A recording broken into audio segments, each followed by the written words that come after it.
You're a small streamer, you want to grow, and you've heard the advice thousands of times to make short and long form videos on YouTube or TikTok. That is good advice. But it doesn't stop there. Next, the expert you're watching says, take your stream VODs or clips and use those to make shorts and videos. And with that one sentence, they have doomed you, trapped you to waste weeks, months, or even years without ever growing or improving. Today, I want to break down why this incredibly common advice is actually one of the worst things you can do and why it gets repeated constantly despite it being terrible. And I'm also going to explain what you should be focusing on instead so that you can actually start seeing real growth. Being blunt, this video is probably one of the most important videos a smaller streamer could watch. Why do I think that? Because my shorts and videos were getting 0 views when I listened to this advice, and then when I stopped listening to it and instead did what I'm about to teach you, I started getting literally millions of views. But first, we have to look at this very strange image. During World War II, the planes that made it home from battle were damaged, obviously, and these red dots represent that damage, such as bullet holes. At first, the engineers and mechanics thought to add armor to these locations to prevent the damage. That makes sense. Until one clever person pointed out that these planes are making it home with this damage, which means the planes that aren't making it home are probably taking damage everywhere else. This is called survivorship bias. We only see the people who survive, or in content creation, we only see those who succeed. When you scroll through YouTube Shorts, TikTok, or watch big creators, you'll often see them using stream footage or converting basic clips to vertical, and you think, yeah, this is the way to grow. But I promise you, you're seeing the exception, not the rule. You're seeing the people who got lucky viral moments or have been uploading for 10 years before it was anywhere near as competitive, or who knew bigger creators and were able to piggyback, or any number of other things that make them privileged and helped them survive. To clarify, I am not insulting, jealous, or taking away from those people either. They had to show up, they had to do the work to get the chance. But for the average person, like you or me, we can't rely on luck or those chances. We need to understand we aren't the exception, and trust me, after 6 years helping you guys both with these videos and directly in our Discord, I am telling you right now, and I really need you to listen to this because I can't keep seeing talented people waste years of their lives.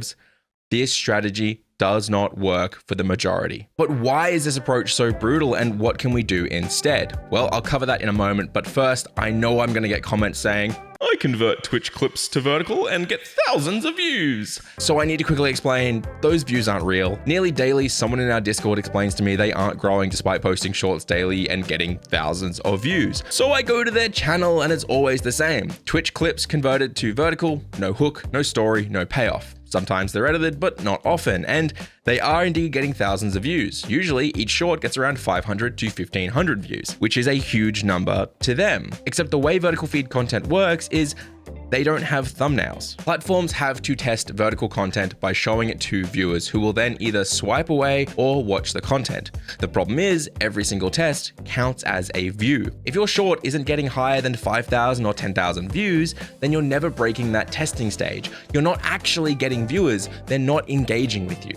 They're just swiping away. And because you don't know that, those 1,000 views feels amazing until months pass and you never actually get anything for them. All right, let's talk about why it's so hard to grow using stream content and what you can do instead. Specifically, 3 major reasons it's hard and 3 massive tips that I have actually stolen from gaming YouTubers when I met them at conventions. Let's start with the technical difficulties though. If you're using stream content, you're likely going to have to compete with alerts, chat on screen, sub bars, pop-ups, and of course, the fact that your webcam is burned into the footage over the top of your game and content. All of this means you might have important moments completely covered in crap, so viewers can't even see it in the video. Sure, you can counter this by using plugins or opening a second OBS to record individual assets, but those plugins can be glitchy, and both of these options use a hell of a lot more PC resources than the average user has. And that's not getting into the audio aspect, which is even harder. While streaming, those alerts play sound effects, you've got music in the background, and all sorts of other things. Sure, you can split these up. I've even got guides on how to do it. You put them on their own tracks to remove later, but the problem there is using things like Elgato Wave or Sonar are just overcomplicating your setup, and but the audio app capture even inside OBS is still a beta and has quite a few glitches. All of these visuals and sounds constantly interrupt and distract from your core content. Do you know how many times I've seen absolutely hilarious creators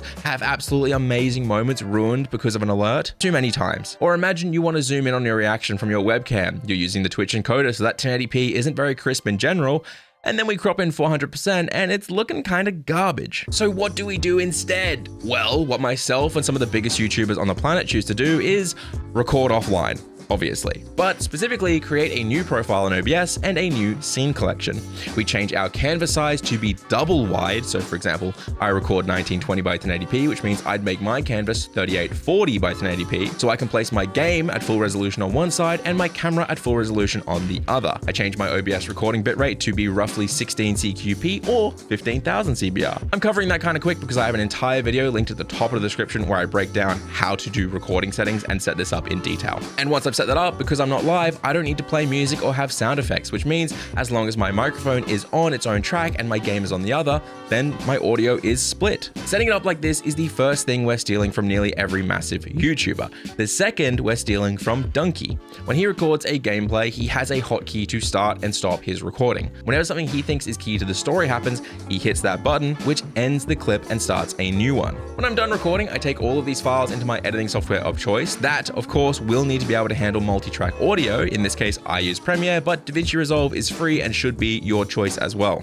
I make a 1080p timeline, drag my footage in, position my game as full, duplicate it, layer it on top of each other, drag the top to be the camera, delete the unwanted audio track so it's just my game and just my mic, and now I have my full resolution camera and my full resolution game with clean audio ready for me to edit. And because I used the Donkey method, I can skip to all the key moments by simply going to the end of each clip. But we can go even further with reason number 2. Even if all the technical difficulties didn't matter, when you're a streamer who is smaller, you have to choose when going live. Make a fun stream for an active chat, or make a good video, but probably have a dead chat. And let's be real, no streamer is going to pick the dead chat. We go live because we love interacting with our chat, with our community. But this interaction very rarely helps you in a video. Often the conversations are off topic or impossible to edit around. YouTube viewers rarely give a crap about what Twitch chat is saying, and when you're forced to focus on chat engagement while live, you lose focus on your commentary and gameplay, which means it suffers as a video. That's why I've always said streaming should be a reward, a chance to have fun and engage with the community you've built by recording and editing offline content, rather than trying to do both at the same time and instead end up just making worse streams and worse videos. I want to talk about how you can shift your perspective alongside recording offline so your content actually starts to perform, but I promised 3 reasons. So reason number 3, going back to that survivor bias,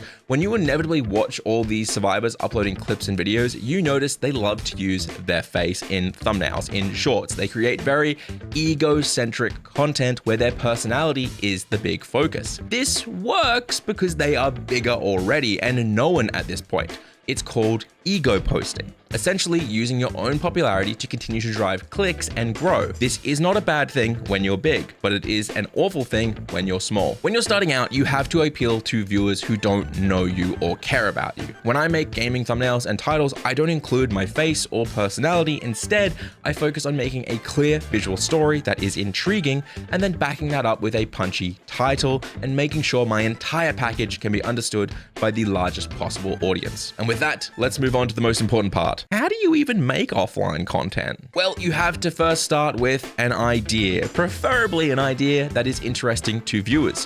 One of the best ways to brainstorm is to research successful creators growing without ego posting, who make content in a similar format to you, but in a different niche. For example, I love doing indie game reviews, but I love watching anime reviews. So I can take inspiration from creators like Gigguk or Scamboli, and specifically look at this video here by Scamboli. When the anime kills off every main character. This is an amazing title that strikes intrigue into why did the anime do that? How did the anime do that? It goes against the grain of anime where the main characters tend to be the most powerful. And because he chooses not to use the title of the anime, instead using a punchy description, it means any anime lover can understand what the video's premise is, increasing the chances to click. But it also forces them to click to learn the anime's title. Of course, the thumbnail being sharp and eye-catching backs up the title a lot here, but it's really important to remember the title really does the heavy lifting, which is not something you hear every day. We don't stop there though. Once we have an idea for a video, we should be prepping these titles and thumbnails and even the first sentence of the video before we record everything. By doing this, we become focused on the reason our viewers are clicking, meaning as we record and edit,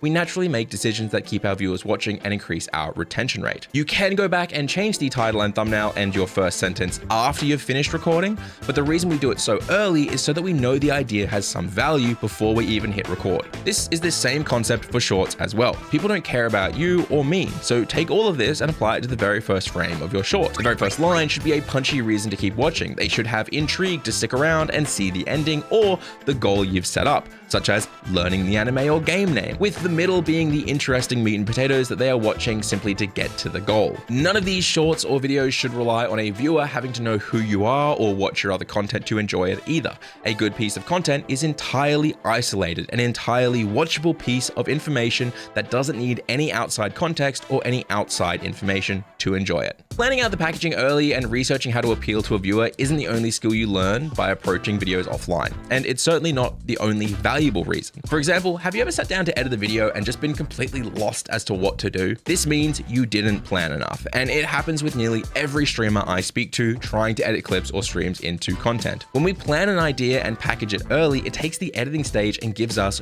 direction.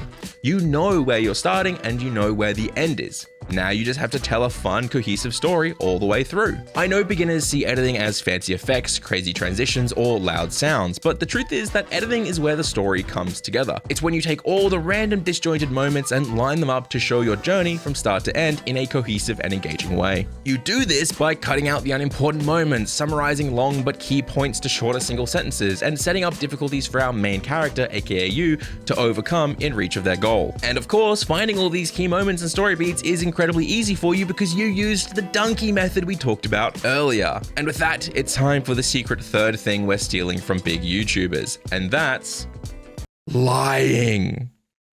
No, seriously, we're just gonna lie. When you record offline and split your cam as well as your video, it means you can essentially re-record anything you want, any lines you want. I'm not joking. While talking to some very big gaming YouTubers at a convention, they told me that some of their best and biggest videos are 50% new lines, new jokes, and new voiceover they recorded in the edit, but made it seem like it was during the recording session. They sell this by cutting to their camera for some of the jokes that were done while recording, but cutting to just the gameplay for the new jokes or new lines they are recording in post-production. Nobody notices or would probably care, but you watching them think they are hilarious with perfect comedic timing, always knowing exactly what to say and when to say it, which means that you judge yourself as not being funny or talented at all.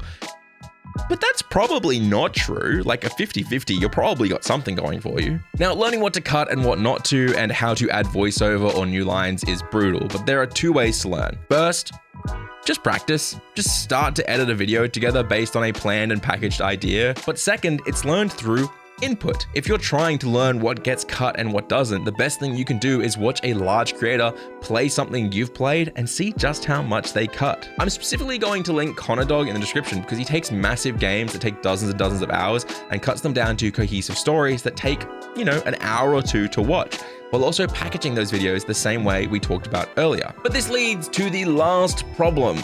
Connor is using stream footage. So why can't you? Look, you could, but the reality is you likely don't have the skills, resources, or abilities to make it work right now. Maybe when you're more experienced and have editors or whatever else, you'll be able to use stream footage. But right now, you need to build all those skills, which means removing obstacles, difficulties, learning how to plan, shifting your perspective to be a viewer-focused creator, and generally having a safer environment to fail at doing all of those things, aka recording offline where nobody can see you, judge you, and you can just edit out your shitty jokes later and replace them with good ones. I hope this video does well. I don't think it will because it's a bit of a mess, but to the people who do watch this entire thing, if you take it seriously, you'll be far better off than most. So share it with a streamer friend who's struggling, maybe tweet it out, comment below which parts stuck out to you the most. And if you want to learn how I package gaming videos, click here.